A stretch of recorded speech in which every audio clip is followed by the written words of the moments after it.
It's me, Jay, with the beard, and I'll cut you off before I cut my beard. So don't ask me.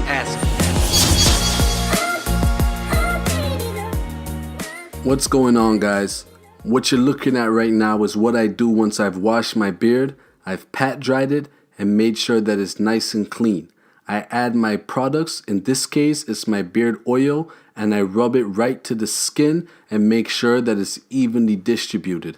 What you don't want to do is use any product that doesn't nourish both the skin and the hair. If the skin under the beard isn't healthy, the beard itself won't be healthy.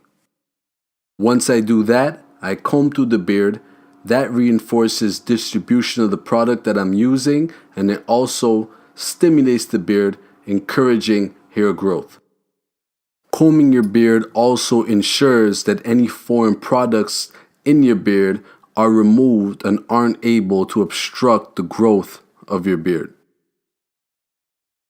Finally, you want to add some oil to your mustache just to make sure that the entire beard is being taken care of. The mustache is a part of your beard and it should not be forgotten. Thanks for listening, guys. Like, comment, subscribe. The links in my description are the products that I use. Until next time, it's your boy.